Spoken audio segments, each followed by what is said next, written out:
ये क्वेश्चन 2026 के board exam के लिए मोस्ट इंपॉर्टेंट क्वेश्चन है। चैप्टर हमारा कौन सा है? चैप्टर है हमारा 18। ठीक है, यहाँ मैंने चैप्टर 2 लिखा हुआ है। बेसिकली आपकी बुक में जो है वो चैप्टर 18 दिया हुआ है, वेरिएशन वाला, क्लास 10 वाला। यकीन मानो इस क्वेश्चन को आपने नहीं छोड़ना। 2023 के बोर्ड एग्जाम में आ चुका है। मुख्तलिफ कोचिंग के गेस्ट पेपर उठाओ, पास पेपर उठाओ, उसमें ये क्वेश्चन देखने के लिए मिलेगा। स्कूल के जो आपके पास पेपर्स हैं प्रीवियस, उनमें भी ये क्वेश्चन है। तो इसको समझ लो, ये 2 पार्ट हैं, बहुत सिंपल हैं। यकीन मानो 5 में से 5 नंबर दिलाने वाले क्वेश्चन हैं। 100% तैयारी है, इन 2 क्वेश्चन को कर लो। 0 तैयारी है फिर भी कर लो।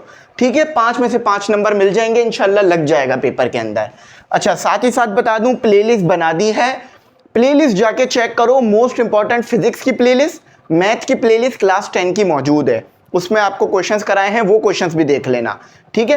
अच्छा, एक और बात बताऊंगा कि भाई ग्रुप हमारे चल रहे हैं, आप ज़रूर ऐड हो जाओ। वहाँ पर आपको तमाम मटेरियल मिलेगा, गेस्ट पेपर का solve, notes, lecture, test session, recorded session, इसके अलावा तमाम material.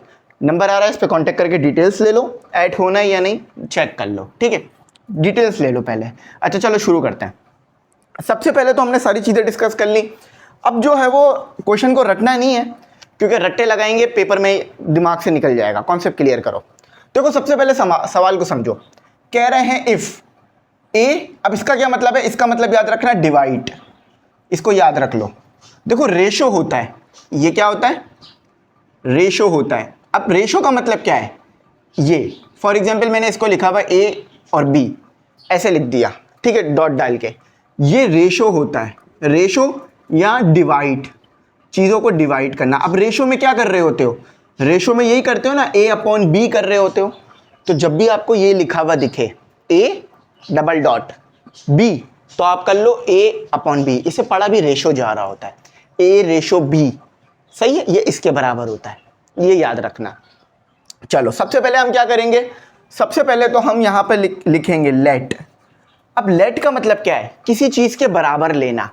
For example A ratio B, इसको ऐसे लिख लेते हैं। सी रेशो डी, इसको ऐसे लिख लेते हैं। ई रेशो एफ, इसको ऐसे लिख लेते हैं। ठीक है, ई रेशो एफ। ये बराबर ले लिया हमने के।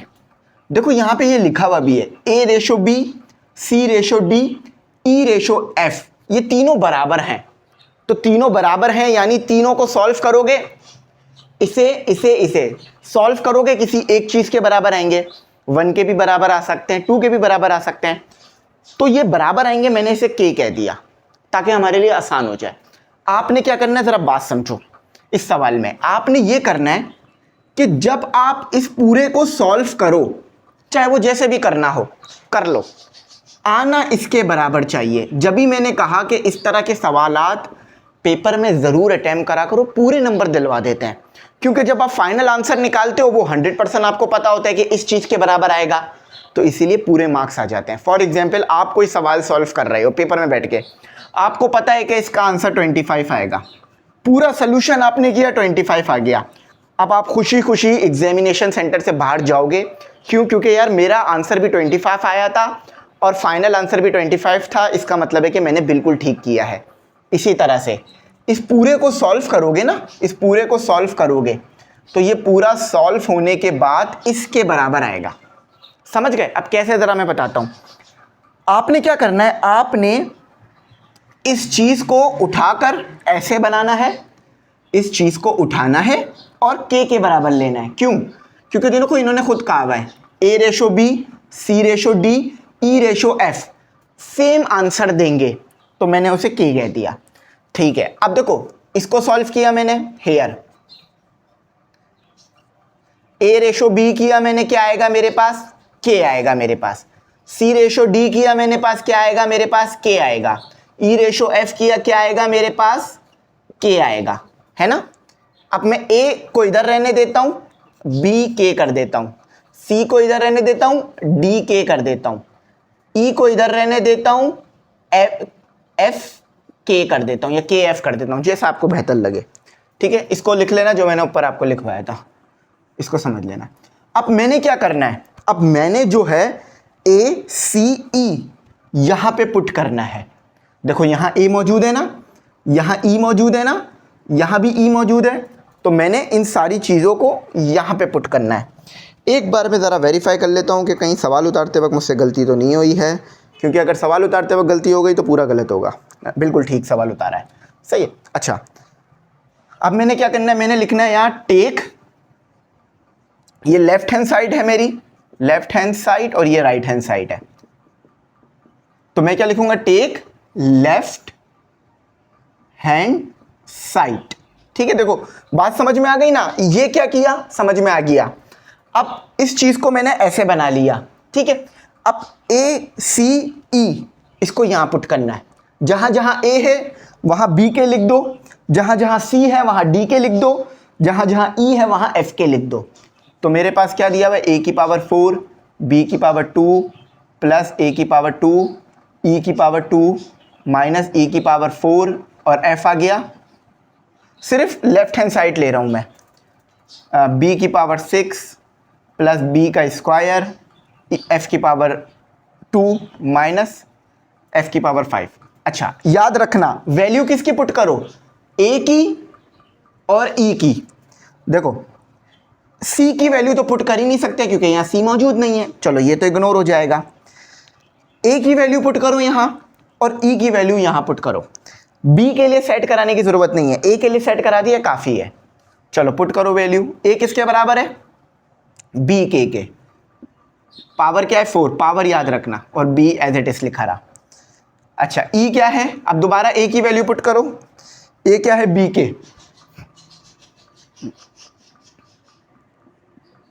ई की पावर स्क्वायर। अब ई की वैल्यू पुट करो, ई की वैल्यू भी पुट कर दो, ई की वैल्यू क्या है, एफ के, तो ये आ गया मेरा एफ आ गया और मेरा के आ गया, पावर क्या है स्क्वायर। ई की वैल्यू क्या है, एफ के, ये लो। अच्छा, बी की वैल्यू क्या है मेरे पास, बी की वैल्यू कुछ नहीं पुट करना, बी को एज इट इज लिखे रहने दो, ठीक है। अच्छा, उसके बाद मेरा क्या आ गया, बी का स्क्वायर और एफ का स्क्वायर। बी की वैल्यू मैं कुछ भी पुट नहीं कर रहा क्योंकि मैंने बी को नहीं किया है किसी चीज़ के बराबर, और एफ को भी मैंने एज इट इज रखा है, ठीक है। जस्ट मैंने ए और ई की वैल्यू को पुट किया है, ए की वैल्यू को और ई की वैल्यू को, सी को कहीं पुट करना नहीं था। अब इसको मजीद सॉल्व कर लो। देखो ये हो गया बी की पावर 4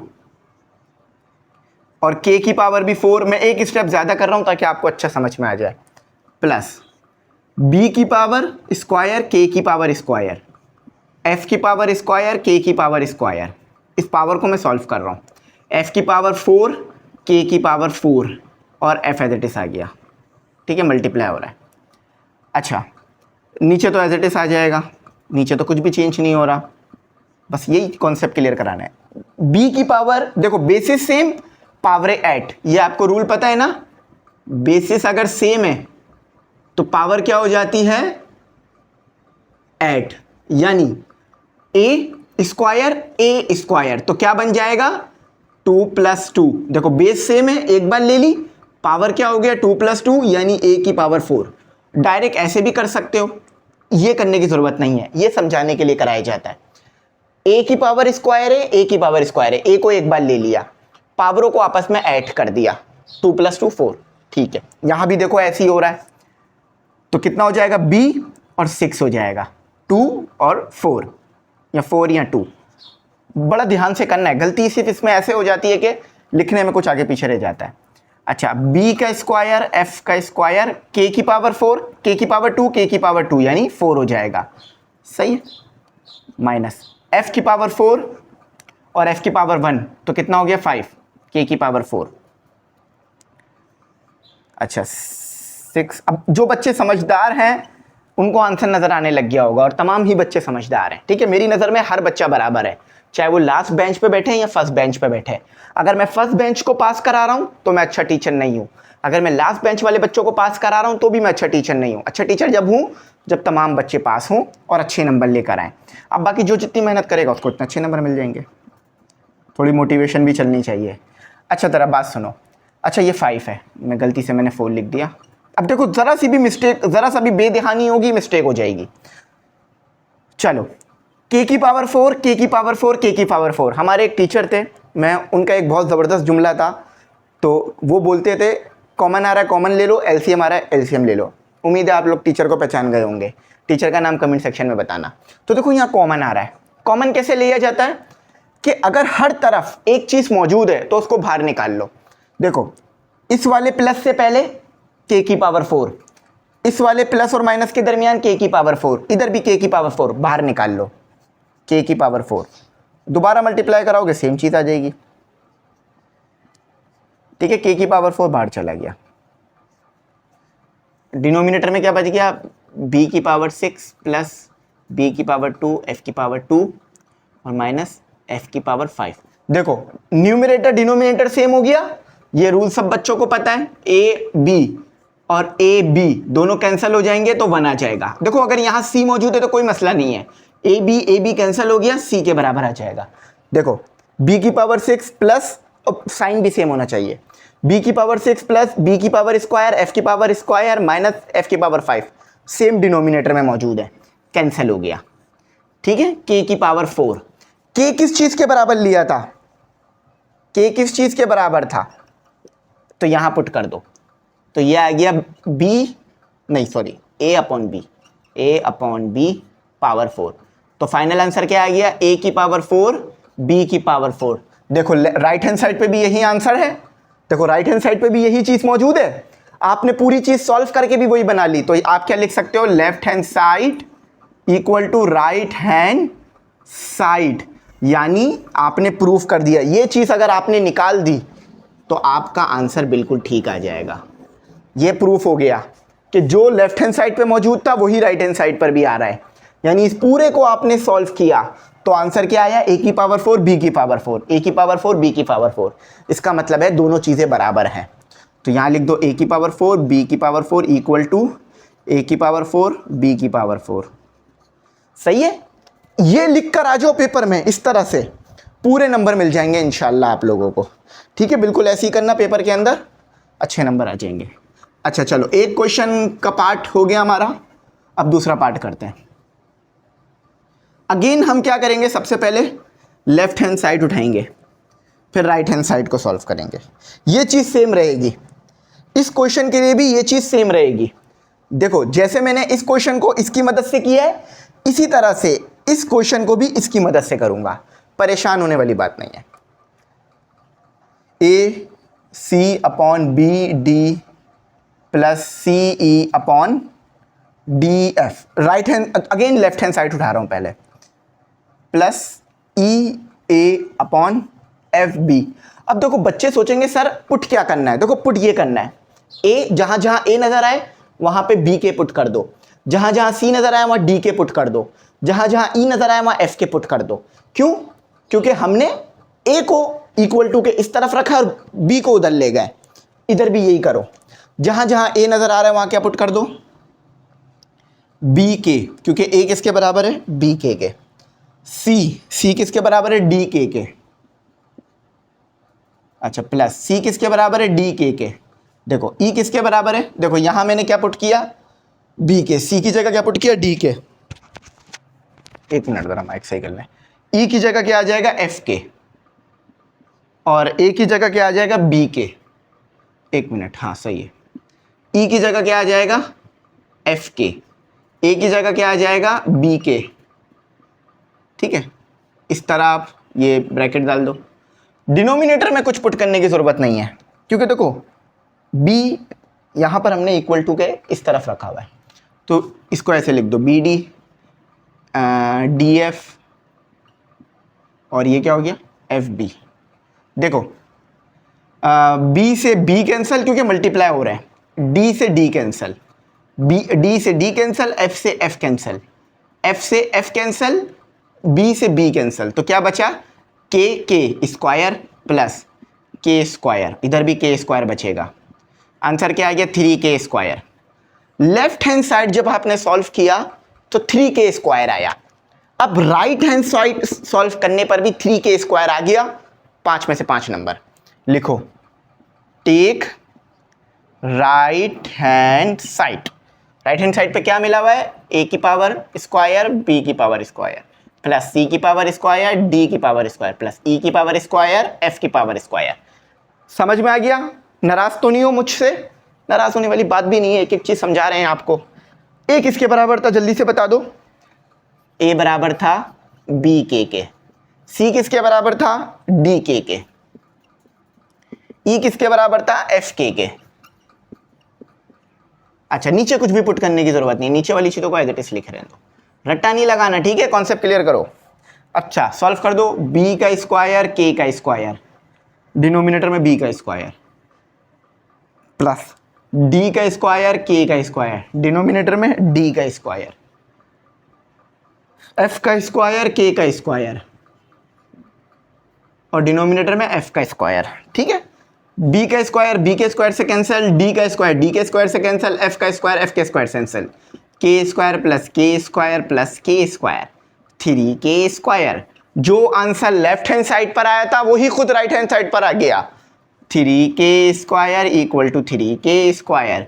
इसका मतलब क्या है? Left hand side equal to right hand side. Answer proofed हो गया। हैंस्ड प्रूफ लिख दो।